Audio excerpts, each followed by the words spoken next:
Welcome, welcome, welcome. Here we have something from Germany. It's a SABA. I've been wanting to do a German console for quite some time. I haven't done one for a while, and I always thought I was going to do it on this guy.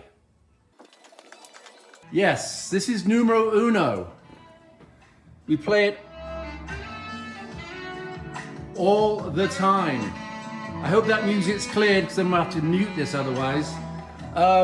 Yeah, this is numero uno. We got this ship from the UK back in the day. It was my first ever console. All I've ever done to this is replaced a coupling cap and one tube, and it still sounds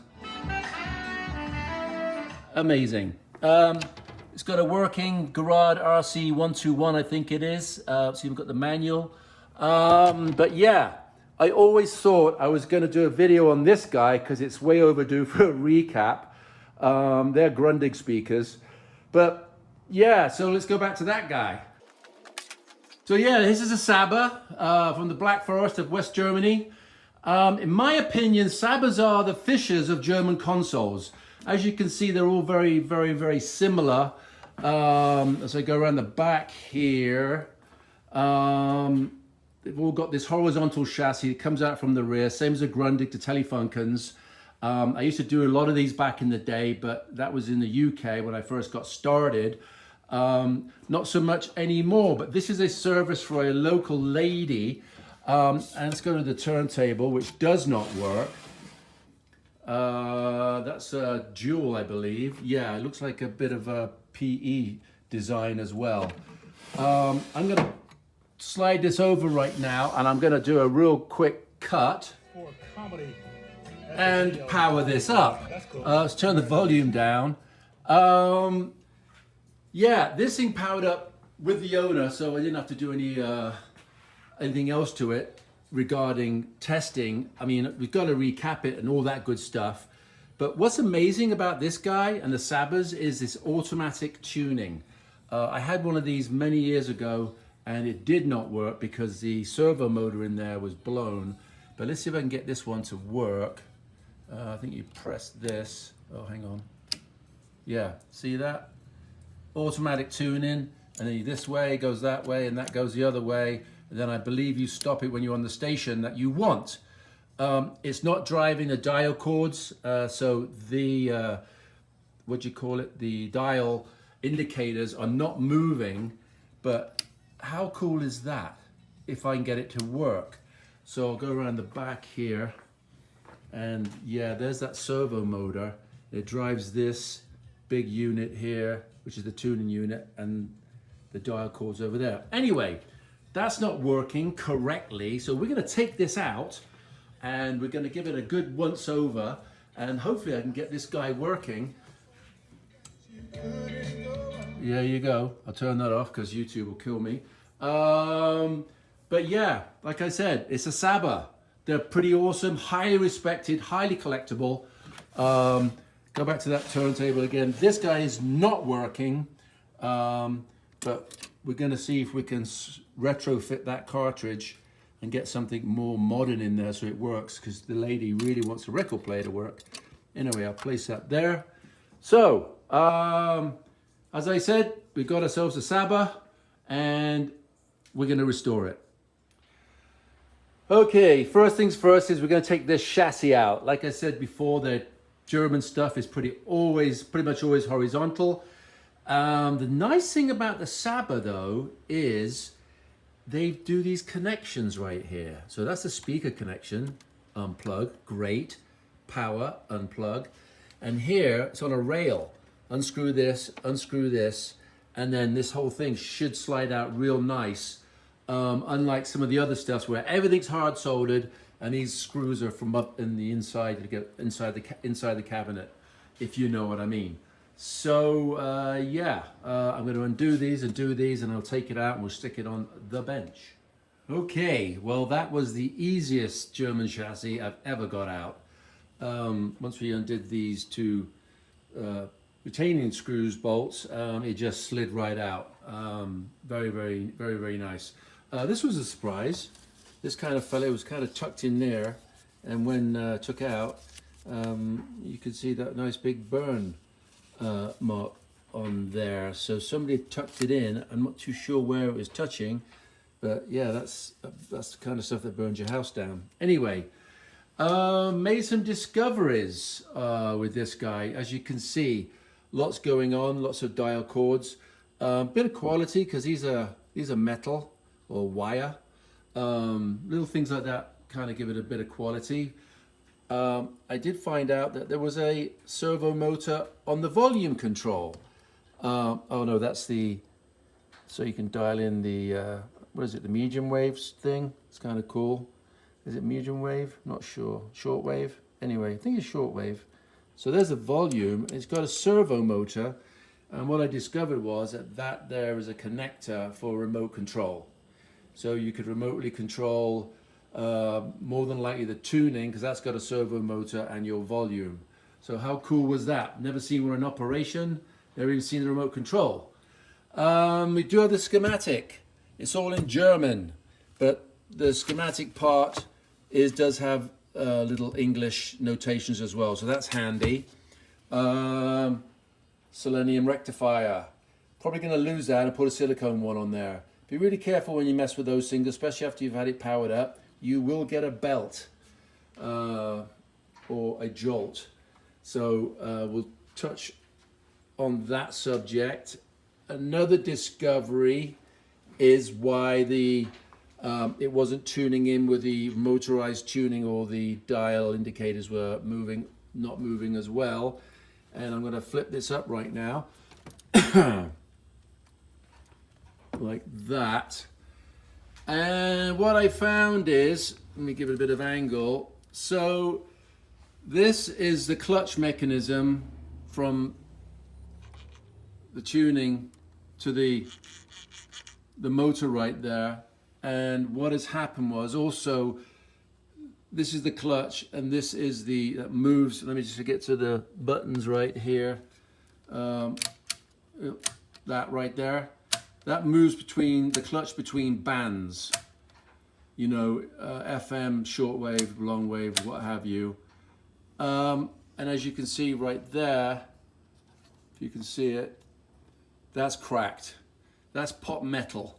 So you see on this side how it's basically trapped on this piece of plastic. Well, it's completely disintegrated and is no longer trapped. So when you squeeze it together, it'll make the servo motor will move everything. But right now, as you can see, the dial cord is not moving, so it's not tuning, because it does. That's the tuning wheel right there. So obviously that's non-fixable. Good luck calling up SABA and saying, "Oh, can I have that part, please?" And tell you what, taking that off with all this dial cord right here, oh, nightmare. So what I'm thinking I'm going to do is I'm going to try and fix it in the FM position. So at least the customer has FM, and don't forget we're going to try and Bluetooth this as well. So that is an issue, and hopefully can be rectified. Now you can see why people don't really like working on the German stuff. It's a rat's nest of capacitors. Now, don't get me wrong, all this has not got to be changed, but a lot of the time, look at all this wax paper stuff, you've got to take stuff out to get stuff that's buried. So it's really labor intensive. There's electrolytics, that guy there, big guy there, something huge there, and another one there. So there's a lot of stuff to be replaced, and it does get labor intensive. But there you go. Let's see how far the customer wants to go with this. Also, I'm going to put this back down now. As you can see, that's the underside. If I put this down like this, you want this flipped up. Well, if you flipped it up, you know, put this back on its back, this stuff would break, because it's not supposed to have that kind of weight on that kind of stuff. So I've made these before, and I'm going to modify them for this. But basically, if you can imagine, the chassis is going to sit on these legs. I'm going to mount it to its mount, and these is schedule 40, I've used them many times on Grundigs, and then you're able, if I just put it like that, and hopefully it'll stay there.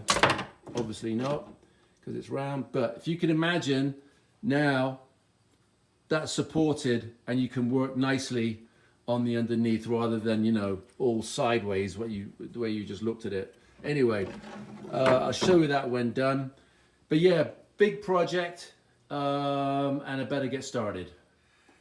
Okay, so I've been doing a little bit more digging on this guy. This is, like we said earlier, is the band clutch. So basically, take this guy off, which is actually the thing that moves. This turns. So this would push that over there and engage that clutch, which would drive the short wave, long, medium wave bands. And then it was supposed to come over this way, but as you can see, it's already missing that area and would basically touch that clutch in. It's kind of stuck on that clutch. It won't come out. It's spring loaded. So stuck is the wrong word. It's engaged on that side. This side is not, because this is broken, the pot metal. So I said to the customer, I could take that whole thing apart, take it off here, and then probably not be able to get it back on, because that is the tuning cord for the FM section, and that's the shortwave section.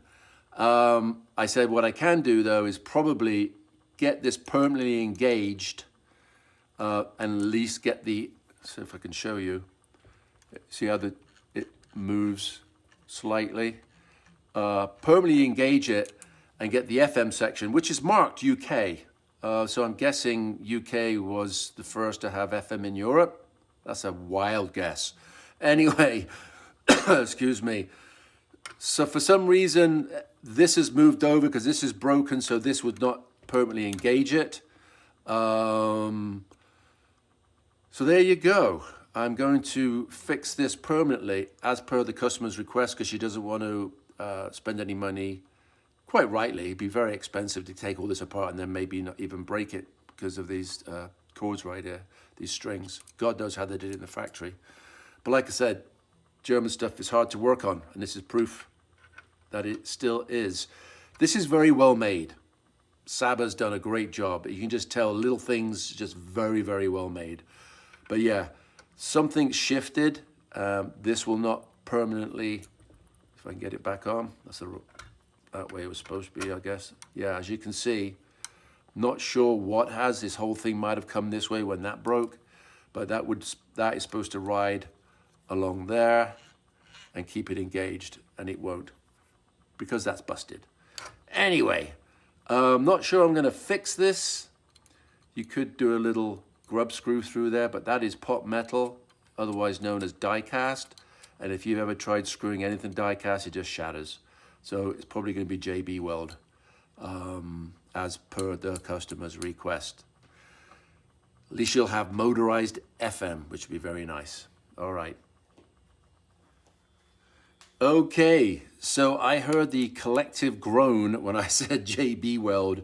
I mean, even my stomach turned a little bit. And decided, you know, sometimes you got to step away and look at it a little bit longer. Well, I had this guy off and suddenly noticed that this nut here was available. So I took this guy off and was able to move this whole thing out. It's basically threaded on this shaft for adjustment.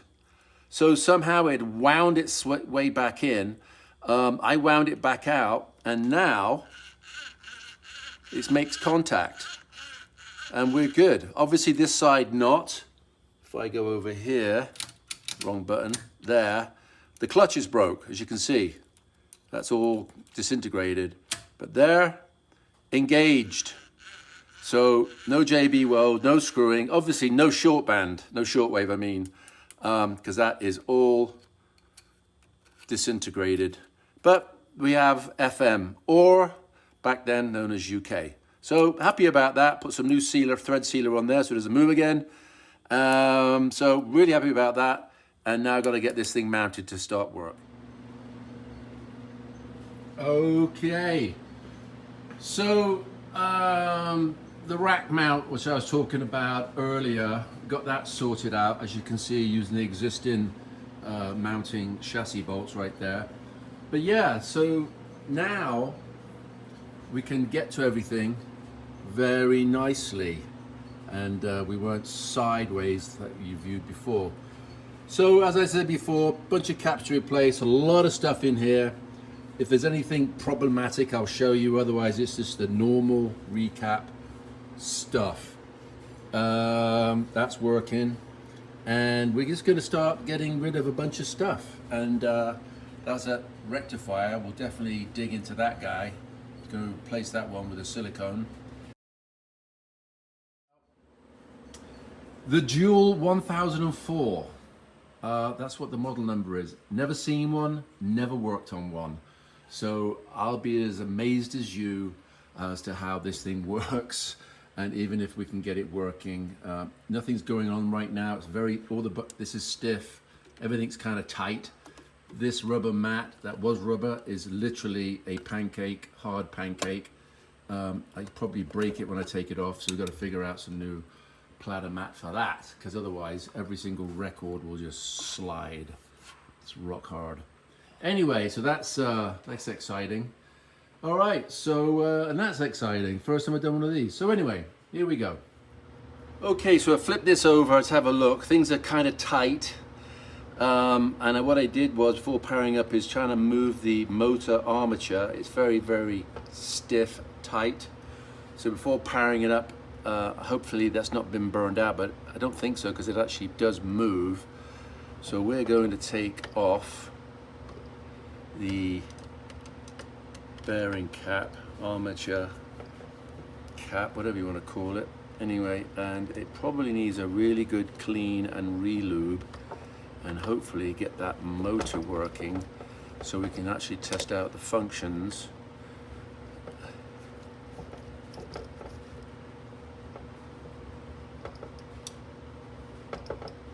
God, this thing's rickety. My stand, it's a bit of a bugger to perch on my stand. It's an odd shape. Anyway, that's not coming off, is it? Is there a nut underneath there? Of course there is. All right, we've got a cut. There's a freaking nut underneath there. Okay, yes, there's a couple of nuts underneath there. So we've got those held on and got the screws out. There goes the drops of nut. Oh yeah. That is kind of welded to the motor spindle. There we go. That's why. Very dry. You can see that in there. Focus. Yeah. Very dry. So we're going to clean that up, and hopefully this motor is going to work. We'll see. Okay, so I ended up 1, 2, 3, taking the motor mounts off, because it was way easier, had I known, to get to the other side of the spindle, the motor armature, as you can see. I mean, that needed some oil.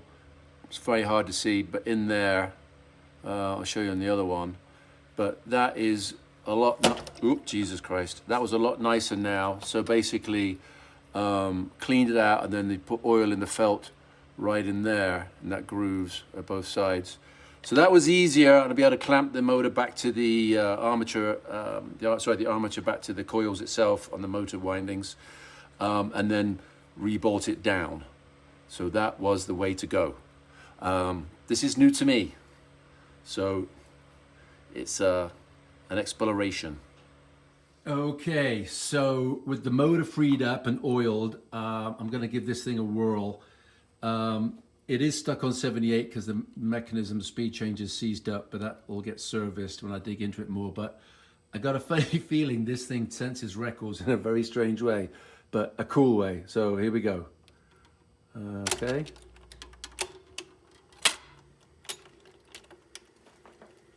Check that out. Isn't that cool? All right. So I'll turn that down a bit. So watch this again as I give it a, I think I can repeat it.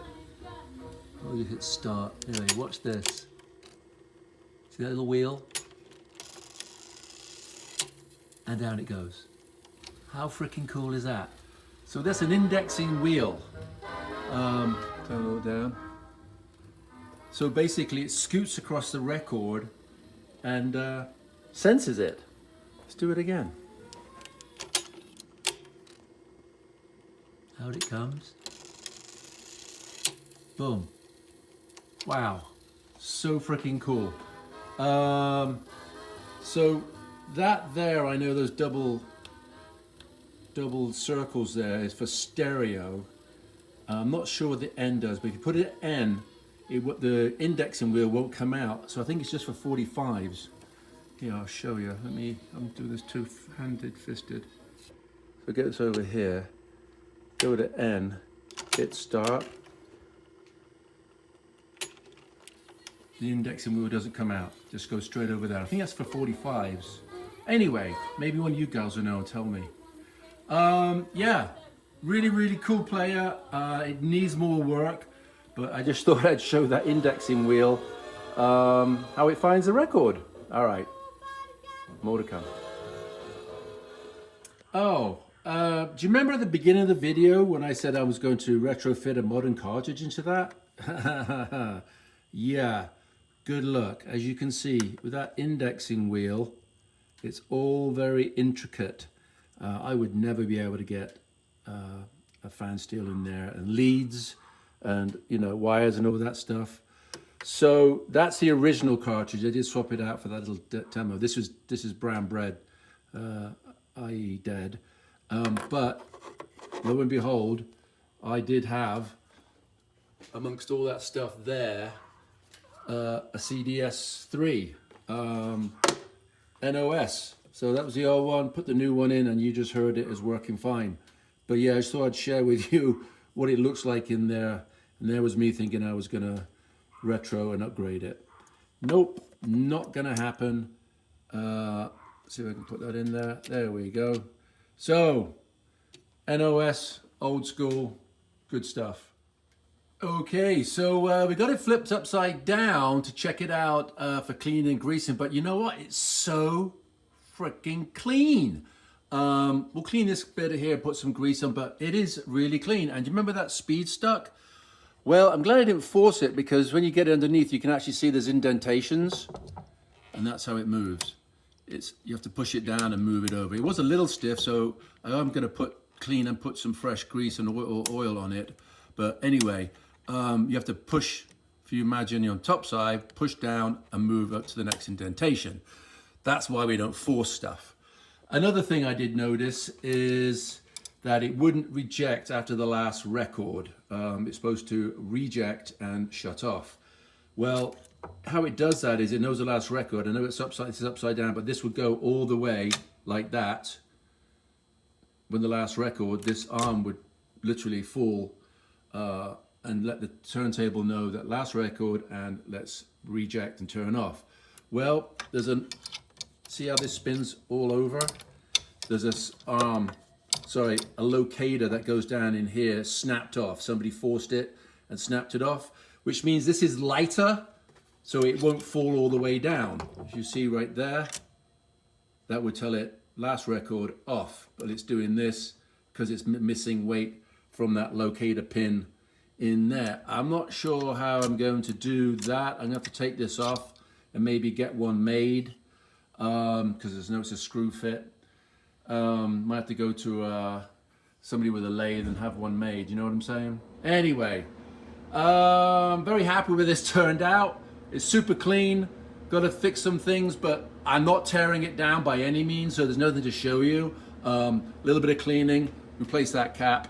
A little bit of cleaning, a little bit of greasing, but the rubber's good. It's got another idler there. That's the drive wheel. There isn't another one. I'll show you underneath up here with all the gears when it's working properly. But that's really nice and supple and clean. So yeah, this has been super looked after. Okay, so I was able to wind that guy out. with some needing those pliers in there. Took a long while, but it did come out. But if you can see, it snapped off. And I'm pretty sure that's the locating part of that which screwed into here. Anyway, so you're going to focus on it, but yeah, it definitely snapped. So what I'm going to do is just find the right screw, maybe put a sleeve on it, so the screw can act as the locating arm, if you know what I mean.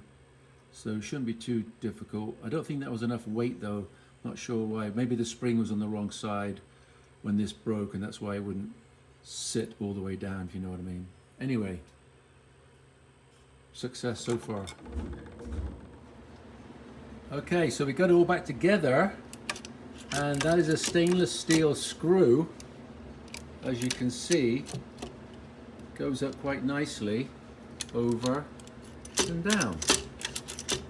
We'll put a bit of oil on that shaft right there, but job done. All right, I'm messing around with this bearing. Let's get another angle. Okay, with this now fixed, I took the bearing cage apart, thinking there'd be a plastic one in there, but there's not. It's actually a nice brass unit. Let me get a pair of tweezers. And of course, I already lost one of the bearings when taking it apart, but that's okay because I got some spares. I always keep these multiple different versions of ball bearings because that reason, because I lose them. So I'm just going to put a thin smear of grease around here, put the balls in. This is already clean, and do the same on that's clean. Put a thin smear and just put it back together and set it on. As you can see, this is now moving nicely. It was stiff, but there was an indentation to stop you doing it, knocking it. But this is really, really nice. This thing has been so well kept. All this rubber is in gorgeous condition. So it's been kept in a nice climate controlled home, but also it's probably good quality rubber as well. This is a quality machine. Dual did an amazing job on this thing. It's just nice. But there you go, there's a speed change. So yeah, just some cleaning, a spot of grease here and there, not too much, and this thing's done. Yes, the speakers. I think that's a 6.5 inch. Could it be 8? Maybe. But it's made by SABA, and there's a tweeter or mid-range over there. But that's their biggest woofer, I guess. And that big old wax paper thing is a 50 UF cap. I'll swap that out with a bipolar 47 UF for the crossover. So that'll be done on both sides. Hey, remember when I said these were 50s and I was going to replace them with 147s? Well, they were ones, so we're going to replace them with ones.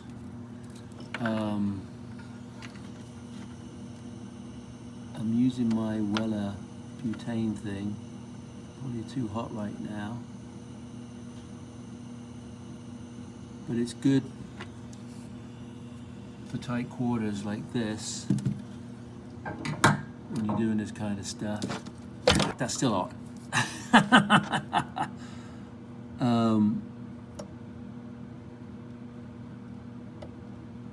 Don't grab the hot side, let's get that in there. It will stay, I think. And yeah, how many times have I done that before? Alright, and we're gonna get that on there. Yeah, like I said, these are good for tight quarters. Oh, and these green SABA speakers, green cone, highly regarded, apparently. And they do sound nice, which I'm gonna show you soon. But yeah, there's the new crossovers.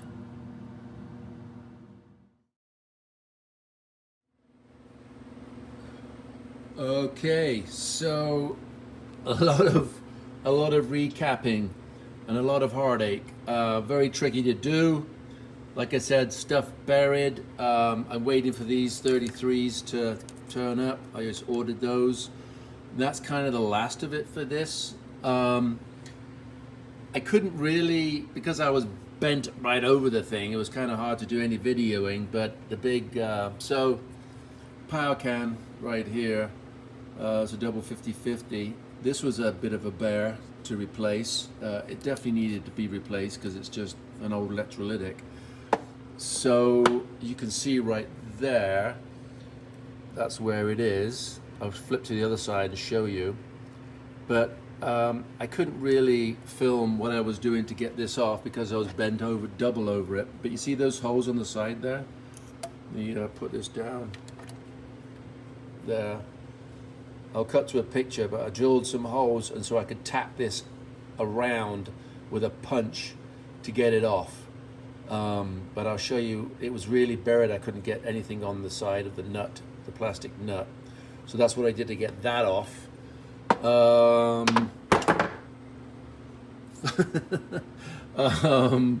Also, these caps here going from the specific tube to the volume control,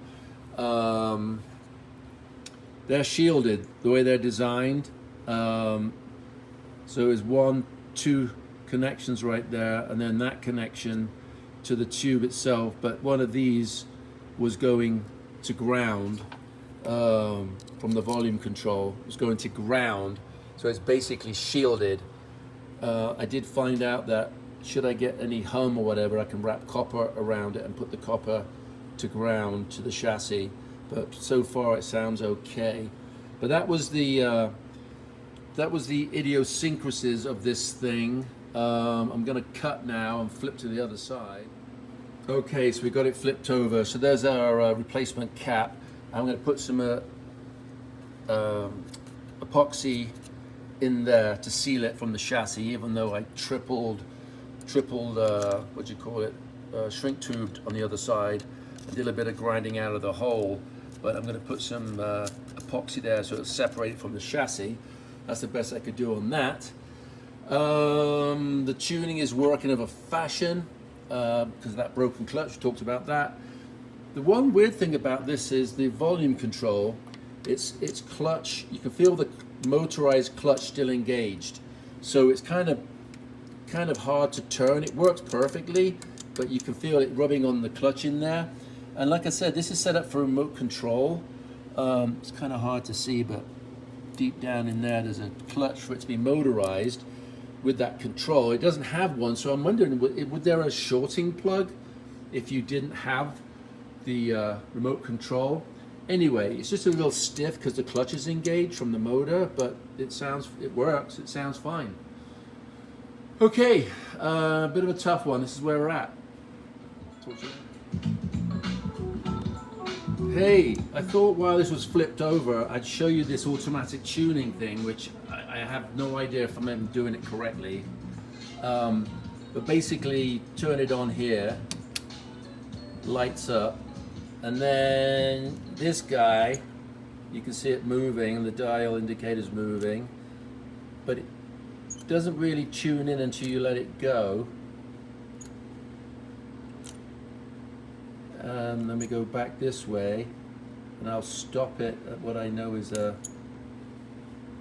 station, the local PBS station. So it's working. Look, it's working of a fashion, even with that broken clutch. There we go.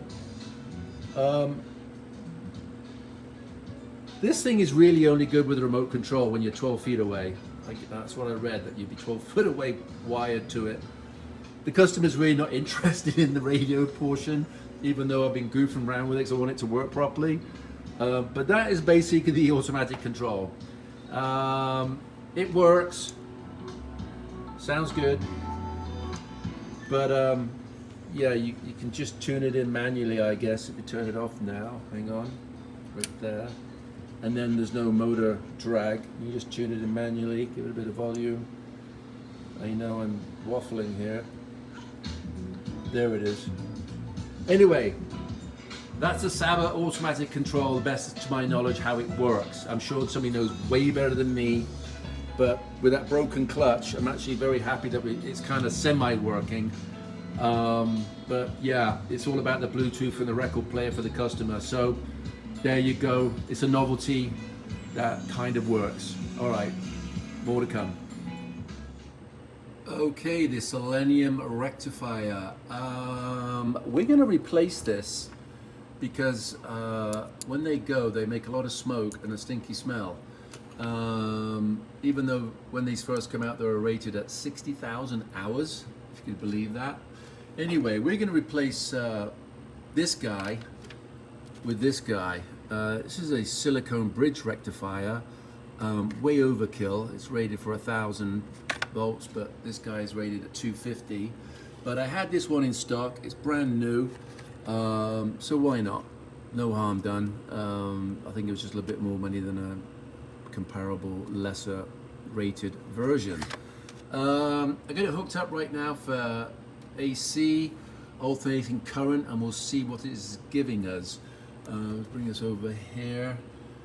Got this guy here. Let's just turn it on, see what happens. Okay, it's settling down. 241 across 240 right there across the AC. That might change when we get rid of this guy, this old wax paper cap. It's supposed to be, if I can see here, where's my glasses? There we go. It's supposed to be 235.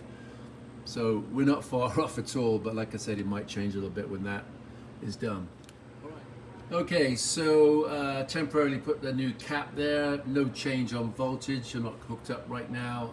Not surprising. But now we're going to take this guy apart. If it's been turned off for a while, great. But if not, discharge it with a pair of rubberized pliers by just grounding each contact out to the chassis. Otherwise, you will get a belt, a shock, and it's not very nice. All right, I'm going to take it off and then start assembling that guy. Okay, got everything installed. Everything's mounted and as it should be. Did the best I could possibly can for insulating with shrink tubing. It's kind of hard, we don't have much lead space because it likes to melt when you get heat. So put a bit of rubberized around on that one, just for, you know, rubberized tape, what they call it, just to keep it tickety-boo. We got a 120 ohm 10 watt resistor up there, cement. Now 5 watt would have probably been okay, but I went big as usual. So now we're running, the system is now running at around about 270, 275 volts DC, which is a lot cooler. Not really a lot cooler than the spec of 295, but it's running a little bit cooler, which I think is great for old machines. All right, I'm now gonna stick this back in the cabinet. Okay, folks, there she is, all done. Nice little compartment there. But yeah, quite the project as usual. There's a reason I don't buy German consoles anymore, and it's because they're just getting very, very tricky to work on. Turn the automatic tuning off. But yeah, this has got that dual 1004. That's been redone. I'm going to play you a record separately on a different video, YouTube reasons. But yeah, quite the project, quite the beauty. Not 100%, but you know, you saw in the previous cuts the issues, but recapped, rebuilt turntable, a lot of other good stuff. So there you go. Thanks for watching, and SABA dabba doo. Couldn't resist.